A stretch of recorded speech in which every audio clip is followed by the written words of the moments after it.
Sa isang paaralan sa Belgium, isang kaguluhan ang sumiklab dahil sa isang Pilipina. Si Maya, isang batang babaeng mixed race na patuloy na nakararanas ng matinding bullying mula nang pumasok siya, ay narinig ang mga salita mula sa kanyang mga kaklase sa pasilyo. Dapat bumalik na sa zoo ang mga unggoy! Ang ina ni Maya, na nagmula sa Pilipinas, ay nakaramdam na tila may kutsilyong tumusok sa kanyang puso nang makita niya ang paghihirap ng kanyang anak. Matapos malaman ang pangyayari, ang inang hindi na kayang magtiis ay nagtungo sa paaralan ng kanyang anak at gumawa ng mga aksyon na hindi inaasahan ng mga guro at mag-aaral. Hindi pa ito sapat, hinikayat pa niya ang kanyang anak na ayusin ang kanyang mga gamit. Ano ba talaga ang nangyari upang ang kaguluhang ito ay magdulot ng malaking alon sa Belgium? Hayaan nating ibunyag ang nakasisirang kwentong ito. Ang pangunahing tauhan ay si Maya, isang 15 anyos na half-Filipina na dalaga. Ang kanyang ina ay isang ulila na inampon at dinala sa Belgium mula sa Pilipinas. Si Maya, na biktima ng racial bullying sa paaralan, ay sa wakas ay nagtapat sa kanyang ina. Ang kanyang ina, isang profesional na international law lawyer, ay gumamit ng legal na paraan upang mapanagot ang paaralan. 4 sa mga mag-aaral na nanguna sa bullying ang nasuspinde, ngunit ang batas ay makababago sa paaralan ngunit hindi nito magagawang pagalingin ang puso ng kanyang anak. Habang si Maya ay nahuhulog sa pinakamalalim na kawalan ng pag-asa, gumawa ang kanyang ina ng isang desisyon. Isama siya pabalik sa Pilipinas sa lupang pinagmulan ng kanyang ina. Ngayon, pakinggan natin ang nakakaantig na kwento tungkol sa pagkakakilanlan, pagpapagaling at pag-ibig. Kumusta kayong lahat? Ako si Maya, 15 taong gulang, at nakatira ako sa Antwerp, Belgium. Medyo kakaiba ang pamilya ko. Si Papa si Matthias ay isang tipikal na Belgian na may kulay ginto at asul na mga mata, habang si Mama si Zena ay ipinanganak sa Pilipinas at inampon dito noong bata pa. Ako ay mixed race, tagapagmana ng parehong lahi ng aking mga magulang. Hindi ako perpektong Belgian at hindi rin perpektong Pilipino. Mayroon akong mukhang blended. Ngunit hindi ko ito kailanman nakita bilang problema. Mahal na mahal ako ng aking mga magulang. Lagi nilang sinasabi na hindi mahalaga ang kulay ng balat o ang itsura. Naisip kong magpapatuloy ako sa pagiging masaya sa loob ng pagmamahal na iyon. Ngunit mali pala ako. 6 na buwan na ang nakalipas. Lumipat kami sa isang mas magandang lugar sa labas ng Antwerp para sa mas magandang edukasyon. Parehong international law lawyers ang aking mga magulang, kaya't matatag ang aming kinikita. Sa simula, puno ako ng pag-asa. Ngunit mula sa unang araw ng high school, naramdaman ko ang kakaibang tensyon. Sa sandaling pumasok ako sa silid-aralan, lahat ng mata ay nakatutok sa akin, karamihan sa mga kaklase kong Belgian. Tinitingnan nila ako na parang bagong dating sa isang zoo. Puno ng pagtataka. Sa simula, inakala ko na dahil lamang sa paglipat ko. Ngunit habang tumatagal, ang tingin na iyon ay naging pangaasar at pagkatapos ay paghamak. Kapag may group work, ako ang huling pinipili. Walang gustong makasama ko at ang sinumang napilitang makasama ako ay nagpapakita ng ekspresyon na parang napaparusahan. Sa oras ng tanghalian, mas malala. Laging mag-isa akong kumakain sa sulok, kinakain ang aking sandwich, isang eksenang nagpaparamdam sa akin na napakaliit ko. Minsan, naglakas loob akong lumapit sa lamesa ng ibang estudyante. Kahit may bakanting upuan, sinasabi nilang wala at tinatanggihan ako. Isang araw sa pasilyo, ilang lalaki ang nagkunwari na nagpapaliit ng kanilang mga mata, Asian eye gesture at may bulong na kakaiba. Kahit hindi ko maintindihan ang eksaktong sinasabi, alam kong tinatawanan nila ako. Ang pinakamatindi ay nang may isang babaeng kaklase ang bumulong sa kanyang kaibigan habang nakatitig sa mukha ko. Dapat bumalik na sa zoo ang mga unggoy. Sa sandaling iyon, tila nagyelo ang aking puso. Napanood ko sa balita na pagkatapos ng pandemya, dumami ang puot ng mga Belgians sa mga Asyano. Marami ang nag-aakala na lahat ng Asyano ay Chino at sinisisi sila sa pagkalat ng virus. Ngunit hindi ko inakala na ito ay mangyayari rin sa akin. Ako ay ipinanganak at lumaki sa Belgium, isang mamamayang Belgian, ngunit dahil lamang sa ang aking ina ay Pilipina, kailangan kong pagdaanan ito. Hindi ito patas. Ang bawat araw ng pagpasok sa paaralan ay parang impyerno. Sa paggising ko pa lang, sumasakit na ang tiyan ko. Sa pagsusuot ko ng uniforme, parang nasasakal ako. Ngunit hindi ko masabi kina mama at papa, lalo na kay mama. Natatakot akong baka sisihin niya ang sarili niya dahil sa pagbibigay niya sa akin ng dugong Pilipino. Ang takot na iyon ang nagpatahimik sa akin. Kaya sa bahay, Nagpanggap akong okay lang ako. Ngunit unti-unting nawala ang aking gana kumain at hindi ako makatulog sa gabi. Nagsimulang mabuking ang aking pagsisinungaling. Napansin ni Mama ang mabilis kong pagbabago. Isang gabi habang kami ay kumakain, hindi ko na napigilan at ako ay napaiyak. Tiningnan ako ni Mama ng may pag-aalala, hinawakan ang aking kamay at nagtanong, Maya, may nangyari ba sa paaralan mo? Sa sandaling iyon, hindi ko na napigilan ang mga luha. At humagulgol ako, Mama, binubuli ako sa paaralan. Hindi na siya nagsalita, niyakap lang niya ako nang matagal alam kong pinipigilan niya ang kanyang galit. Sa yakap niya, isinalaysay ko ang lahat ng aking naranasan, ang pagiging excluded sa grupo, ang pag-iisa tuwing tanghalian, at ang lahat ng racist na salitang narinig ko sa pasilyo. Habang nakikinig, lalong tumitindi ang mga ekspresyon ng aking mga magulang. Nagtinginan sila. Kinagabihan, narinig ko ang mahinang pag-uusap mula sa kwarto nila. Sumilip ako sa siwang ng pinto, nakita ko silang may mga dokumentong nakakalat at seryosong nag-uusap. Pinunasan ni Mama ang kanyang luha at hinaplos ni Papa ang kanyang balikat. Pagkaumaga, ginising ako ng aking mga magulang, Maya, sasamahan ka namin sa paaralan ngayon. Diretso kaming pumunta sa opisina ng prinsipal. Habang nakasarado ang pinto, malinaw pa ring naririnig ang boses ni Mama, kalmado ngunit may hindi matitinag na determinasyon. Ang anak ko ay patuloy na binubuli dahil sa lahi simula nang pumasok siya. Ang Artikulo 3 ng Belgian Anti-Racial Discrimination Law ay malinaw na nagtatakda ng responsibilidad ng institusyong pang-edukasyon. Ipinakita niya ang isang dokumento sa prinsipal. Kung wala kayong gagawing malinaw na aksyon sa loob ng 2 araw, magsasampa ako ng formal na kaso sa Ministry of Education at sa media. Maaari tayong magkita sa korte. Ang gulat na boses ng prinsipal ay umalingaw-ngaw. Nag-iba ang buong paaralan. Nagkaroon ng emergency meeting. Lahat ng estudyanteng nanguna sa bullying at ang kanilang mga magulang ay ipinatawag. 4 sa mga ringleaders ay insuspend. At ang racial discrimination ay permanenteng itinala sa academic record ng iba pang sangkot. Lahat ng estudyante ay kinailangang sumailalim sa human rights education. Ang mabilis na pagkilos ni Mama ay nagdulot ng tensyon sa buong paaralan. Sa mga pasilyo, iniiwasan ako ng mga estudyante o tinatrato ako ng may labis na pag-iingat, hindi iyon respeto, kundi takot. Pagkatapos ng legal na proseso, hinawakan ni Mama ang kamay ko palabas ng paaralan at sinabing, Maya, wala kang ginawang mali. Sino ka man, ano man ang itsura mo, karapat-dapat kang respetuhin. Nang gabing iyon, tinanong ko si Mama, Ma, paano ka naging ganyan katibay? Sandaling tumahimik si Mama bago dahan-dahang nagsalita. Noong kasing edad mo ako, naranasan ko rin iyan. Noong ako'y ulila sa Pilipinas bago na ampon dito, sinabi ng mga tao na ang bango ko ng fermented tofu at bakit ganyan kaliit ang mata ko. Walang tumulong sa akin noon.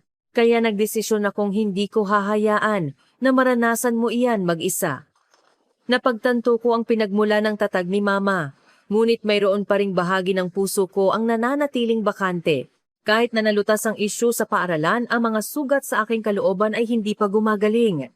Sa tuwing tumitingin ako sa salamin, kinaiinisan ko ang sarili ko dahil iba ang mukha ko sa ibang mga bata. Ikinaiinis ko ang katotohanang ako ay mixed race. Hindi ito patas. Bakit ako ang dadaan sa ganitong mahirap na landas mula pa sa pagsilang?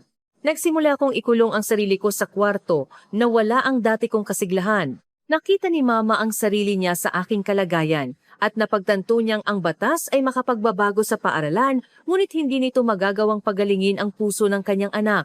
Ilang linggo na ang lumipas matapos maayos ang problema sa paaralan, ngunit ako ay patuloy na bumabagsak. Hindi ako kumakain, nananaginip ng masama. At sa tuwing tumitingin sa salamin, kinaiinisan ko ang aking mukha hindi puti at hindi rin ganap na asyano. Ang blended na mukhang ito ang nagpapahirap sa akin. Bakit ako ipinanganak na ganito? Kung ako ay tulad ni Papa, isang buong Belgian, hindi ako magdurusa. Ang kaisipang ito ay unti-unting kumakalat. Isang hapon, kumatok sa pinto ko si Mama. Maya, pwede ba akong pumasok? Hindi ako sumagot, hinila ko lang ang kumot sa aking ulo. Ngunit mahinahong itinulak ni Mama ang pinto at umupo sa tabi ng aking kama.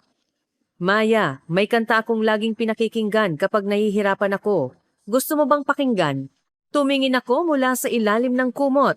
Inilabas ni Mama ang kanyang telepono at inabot sa akin ang earphone. Ito ang kauna-unahang kanta sa Tagalog na narinig ko. Ang boses ng mga awit ay puno ng lakas at init. Hindi ko maintindihan ang mga liriko, Ngunit dahan-dahan itong isinali ni Mama. Kapag ikaw ay naiiba sa mundo, hayaan mong maging iba ka. Ang paninindigan ay ang paggamit ng tibay laban sa kahinaan. Sa sandaling iyon, isang emosyon ang bumuhos sa aking dibdib. Hinawakan ni Mama ang kamay ko at bumulong. Ito ang matatag ng mayon. Ito ang kantang pinakikinggan ko kapag may problema ako sa Belgium. Maya, isa kang matatag na bata. Maging matatag na tulad ng kanta, magpatuloy sa pagiging sarili mo gamit ang lakas laban sa kahinaan. Mula araw na iyon, araw-araw kong pinakikinggan ang kantang iyon. Inaral ko ang mga liriko at sinimulang pag-aralan ang kaunti sa Tagalog. Sinusubukang mas maunawaan ang kahulugan ng kanta. Kamangha-mangha, sa bawat pagpapatugtog, may lumalabas na kaunting tapang sa aking puso. Kaya ko bang maging kasing tapang ng inaawit? Kaya ko bang malampasan ang paghihirap na ito at mabuhay ng may dangal? Hindi pa ako sigurado, ngunit sa wakas, nagsisimula na akong makakita ng pag-asa. Nakahinga ng maluwag si Mama nang makita kong unti-unting nakakabawi. Ngunit napansin ko na isang araw, nag-uusap na naman ng palihim sina Mama at Papa. Pagkatapos ng hapunan, narinig ko silang nag-uusap ng mahina sa study room. Nang lumapit ako, bigla silang tumigil. Maya, tapos ka na ba sa assignment mo? Tanong ni Mama na may bahagyang pagkailang. Wala lang, mga bagay lang na mga matatanda, sabi niya. Umiiwas sa tingin. Ganoon din si Papa, seryosong naghahanap ng isang bagay sa kanyang tablet. Nang sinubukan kong sumilip sa kanyang balikat, mabilis niyang isinara ang screen. Lalo akong naging mausisa. Ano ba ang pinaplano nilang lihim?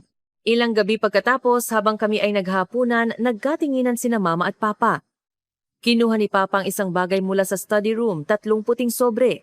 Maya, mayroon kaming ibibigay sa iyo, sabi ni Papa, inilapag ang mga sobre sa harap ko.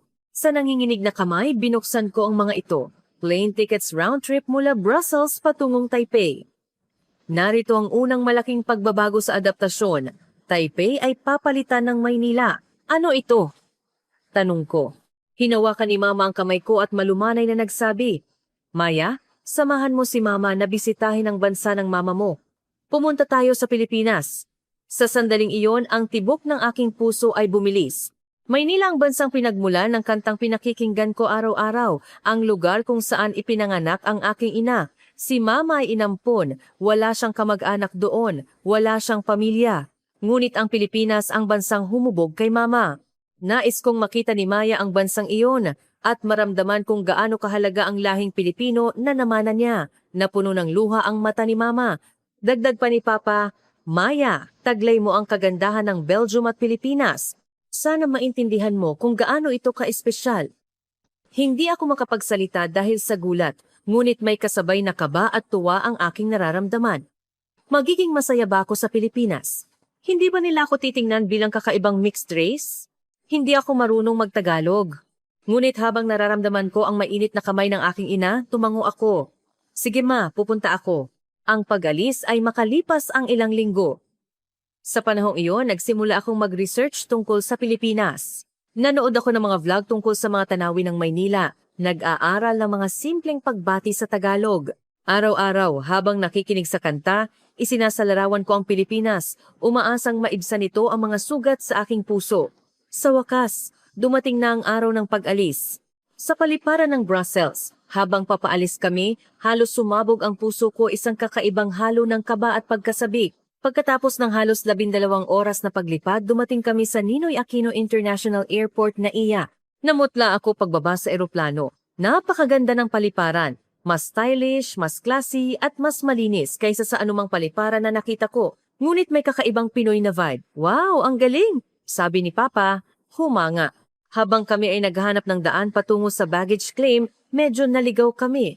Hindi pa pala nakakapunta si Mama sa Pilipinas mula nang siya ay inampon, kaya kaming tatlo ay unang beses pa lang naroroon. Habang nagtatanong-tanong kaming malapit sa carousel, may isang lalaking Pilipino ang lumapit. Kailangan po ba ninyo ng tulong? Tanong niya sa Ingles. Nagulat kaming tumango. Magalang niya kaming tinulungan hanapin ang aming bagahe. Inihatid pa kami sa bus station ng paliparan at tinuruan pa kami kung paano gumamit ng beep card. Enjoy your trip sa Pilipinas. Sana magkaroon kayo ng maraming magagandang alaala, sabi niya bago umalis. Pagkaalis niya, nagtinginan kami ni Mama, parehong nagulat. Ang babait ng mga Pilipino, sabi ni Mama. Sa biyahe papuntang Maynila sakay ng bus, ako ay tuluyang nabighani sa tanawin sa labas. Unti-unting lumitaw ang mga gusali ng lungsod, ang malinis na kalye at ang mga tanawin na nakita ko lang sa YouTube. Nasa Pilipinas na ako, para bang nananaginip lang. Sa loob ng bus nasaksihan ko pa ang isang eksena na lalong nagbigay impresyon sa akin. May isang matandang lalaki na may uban na sumakay at walang pag-aalinlangan, isang binatang Pilipino ang agad tumayo. Para po sa inyo sir, sabi niya. Nagpasalamat ang matanda at umupo, habang ang binata ay natural na humawak sa handrail at tumayo. Nagkatinginan kami ni Papa, pareho kaming nagulat. Sa Belgium, ang individualismo ay napakalakas at bihira kang makakita ng ganitong antas ng pagpapakita ng paggalang sa matatanda, higit pa sa isang pagpipilian kaysa sa isang obligasyon. Sa Pilipinas, tila ito ay natural na bagay na gawin, kahit ang bus driver ay kahanga-hanga. Medyo magaspang ang kanyang boses, ngunit napakaingat niya sa pagpapaandar ng bus kapag may sumasakay o bumababa. Naghihintay hanggang sa makaupo ng maayos ang mga pasahero bago umandar. Talagang iginagalang ng mga Pilipino ang mga nakatatanda, sabi ko. Nagsimulang magbago ang aking pananaw sa Pilipinas. Pagdating sa hotel, inayos namin ang mga gamit, nagpahinga sandali, at nagtungo sa isang kainan malapit sa hotel para sa hapunan. Habang naglalakad sa kalye kahit gabi na, maliwanag ang lahat dahil sa mga convenience store. Sinabi ni Mama, ang daming 24-hour convenience store dito, iba talaga sa Belgium. Doon, kakaunti lang at kadalasan ay bahagi lang ng gasolinahan. Pumasok kami sa isang convenience store. Hindi lang ito nagbebenta ng snacks, kundi pati mga gamit sa bahay, pick-up service para sa mga padala, at pwede pa ring mag-print. Ito ay revolusyonaryo. Napakakomportable ng bansang ito, sabi ni Papa. Ako ay namangharin. Kahit gabi, ligtas maglakad sa kalye, kabaligtaran ito sa Belgium na kahit malakas ang police presence, mataas pa rin ang crime rate. Ang mga ilaw mula sa convenience store ay nagbibigay liwanag sa mga kalye at ang mga tao ay malayang naglalakad. Ito ang isang bansang tunay na ligtas. Sa pagkakataong iyon, naramdaman ko sa unang pagkakataon na ang Pilipinas ay isang lugar na angkop na tirahan. Nagdesisyon kaming kumain sa isang Filipino restaurant. Naghanap si Mama sa internet ng isang kainan ng beef noodles mommy dahil nakikita niya ito sa mga Filipino shows. Pagpasok namin, sinalubong kami ng may-ari ng may mainit na ngiti. Welcome po! Pagkaupo namin, nag-order kami ng 3 mangkok ng mommy. Pagkalipas ng ilang sandali, nagdalang may-ari ng mga plato na puno ng pagkain. Atchara, pickled papaya, bean sprouts, halos mapuno ang lamesa. Nagtataka si Papa. Pasensya na, hindi namin ito in-order. Tumawa ang may-ari. Mga side dish po yan. Libre yan. Kung kulang pa, kukuha pa kayo. Sagot niya. Nagtinginan kaming 3, nagulat. Lahat ng pagkain na iyon ay libre at pwede pang magpakuha ulit. Unlimited ba ito? Opo, sagot ng may-ari at nagulat na naman kami. Maya-maya pa dumating na ang mami. Tinuruan pa kami ng may-ari kung paano ito kainin ng mas masarap. Lagyan niyo po ng konting pickled papaya at chili sauce, mas lalong babagay. Nanguyain ko ang unang subo. Ang lasa ay sumabog sa aking bibig, nagmulat ako ng aking mga mata. Ito na pala ang lasa ng mami. Malambot na baka, masarap na sabaw, at chewy na noodles, perpektong pagkakaisa. Gustong-gusto rin ito ni Papa. Wow, ang sarap nito! Asawa ko, gusto ko nang tumira sa Pilipinas. Sabi niya, kahit biro lang, kita pa rin ang kanyang paghanga. Sa daan pabalik sa hotel, pinag-iisipan ko ang Pilipinas. Isa pala itong napakagandang lugar. Makakatanggap ba ako ng pagtanggap dito? Hindi pa ako sigurado, ngunit sa wakas nagsimula akong makakita ng pag-asa. Kinabukasan, maaga kaming umalis sa hotel, ayaw naming sayangin ang bawat segundo sa Pilipinas. Ang aming unang destinasyon ay ang Liwasang Rizal na sinasabing nasa sentro ng Maynila, isang lugar kung saan nagtatagpo ang tradisyon at modernong ganda. Sumakay kami sa MRT patungo sa istasyon ng Central Terminal. Nagulat na naman ako. Napakagaling ng public transportation system. Sa isang mobile app, makikita mo ang eksaktong oras ng pagdating ng tren at bus. Isang beep card lang at madali na ang transfers. Sa Belgium, bawat rehiyon ay may sariling bus company at kailangan mong bumili ng bagong tiket kapag tumawid ka ng distrito. May mga nakadikit pang arrow stickers sa sahig na nagtuturo sa direksyon ng bus, hindi ka maliligaw. Sabi ni Papa, kung ganito kaganda ang public transport sa Belgium, ibebenta ko na ang kotse ko at magko-commute na lang ako. Pagdating sa liwasang Rizal, ang maringal na tanawin ay nagpatigil sa amin. Ang arkitektura ay nagpapakita ng tradisyon. Ang eleganteng asul na bubong ay nagpapalabas ng pangkalahatang kagandahan. Magandang lugar ito para sa mga litrato. Sinunod namin ang mungkahi ni Mama na magrenta ng tradisyonal na kasuotan sa malapit na tindahan, isang barong Tagalog o barutsaya na adapt sa barutsaya o terno. Pinili ko ang isang damit na may bahagyang silangang disenyo. Nang tiningnan ko ang aking sarili sa salamin, ako ay nag-iisa at kakaiba ngunit maganda.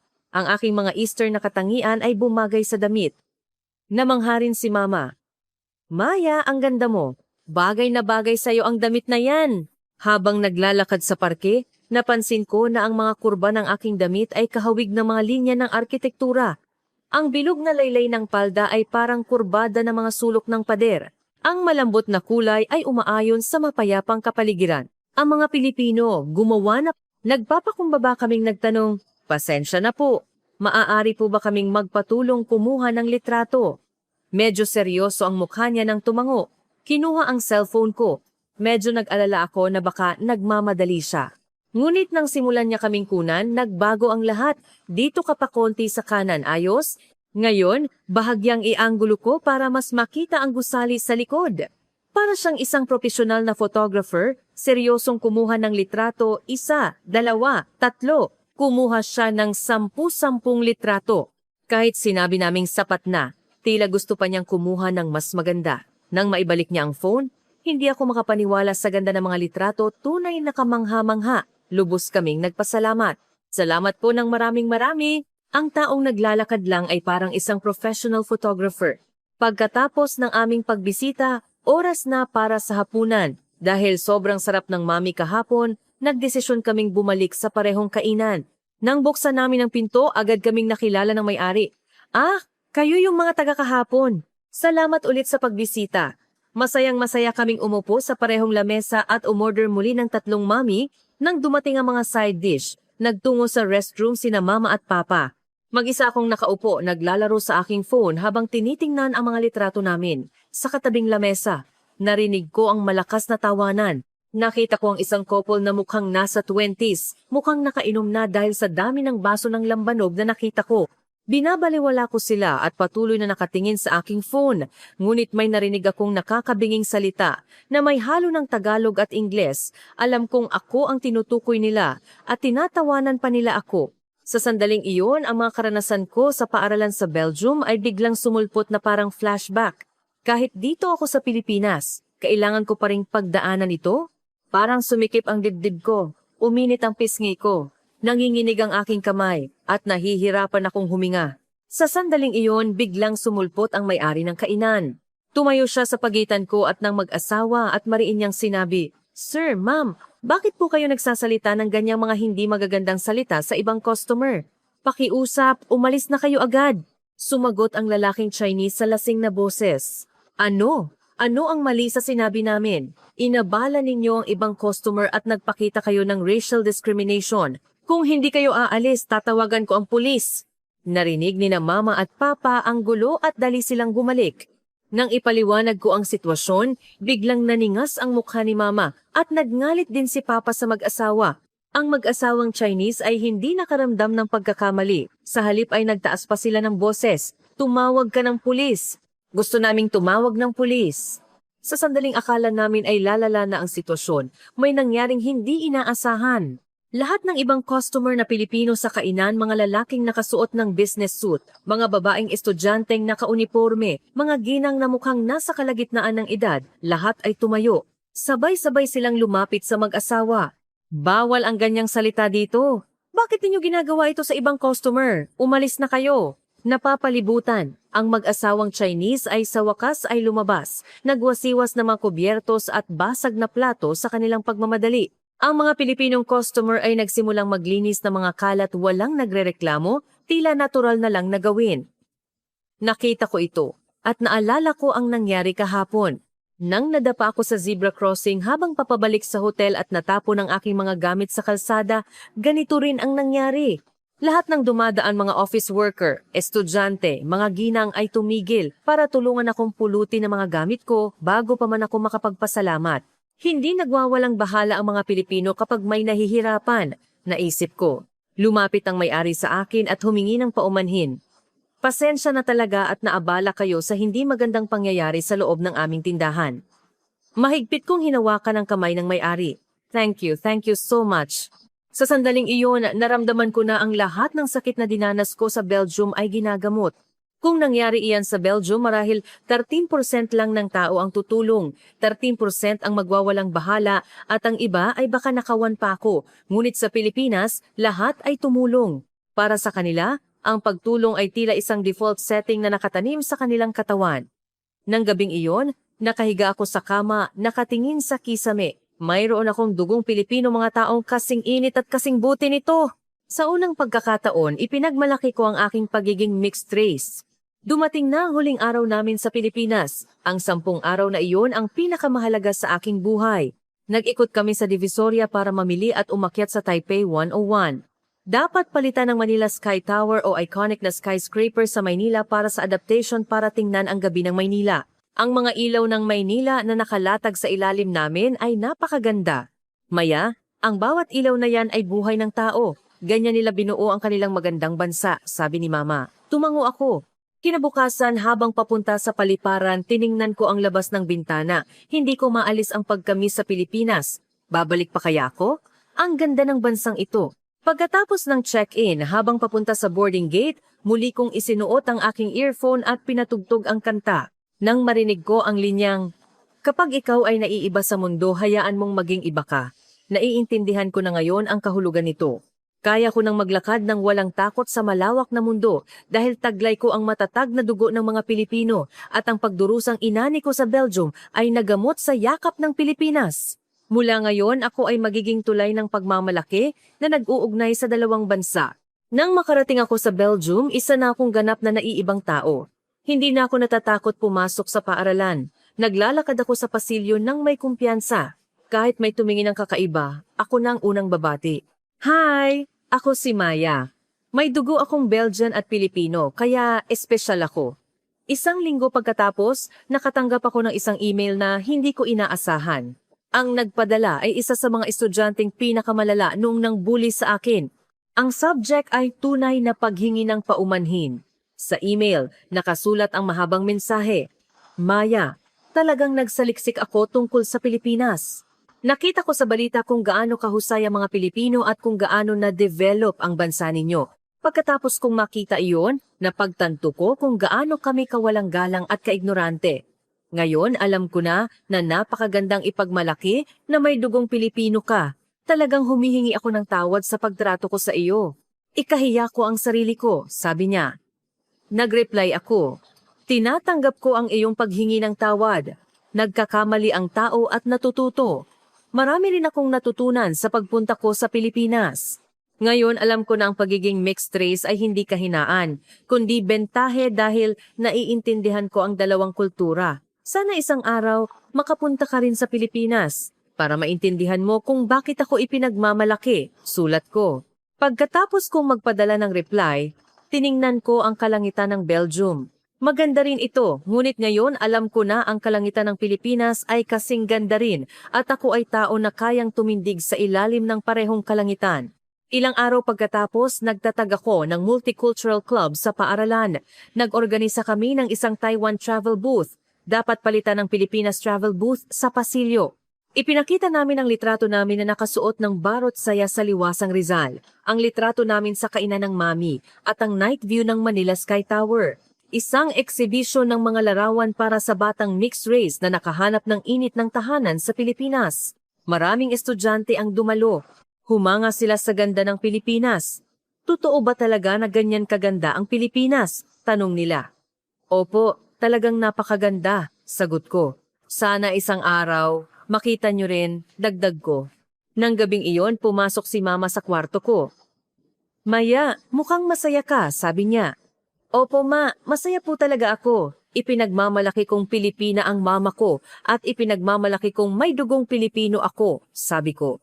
Naluha si Mama at niyakap ako. Mas ipinagmamalaki rin kita Mama. Napakatatag ng paglaki mo, sagot niya. Nang gabing iyon, muli akong nakinig sa kanta bago matulog. Ngayon, alam ko na, kaya kong maglakad ng walang takot sa malawak na mundo dahil taglay ko ang matatag na dugo ng mga Pilipino at ang pagdurusang inani ko sa Belgium ay nagamot sa pagmamahal ng Pilipinas. Mula ngayon, ako ay magiging tulay ng pagmamalaki na nag-uugnay sa dalawang bansa. Mga kababayan, ano ang inyong mga naisip matapos marinig ang kwentong ito? Ang Pilipinas ay hindi lamang isang bansang may maunlad na ekonomiya, kundi isang bansang may mainit na puso.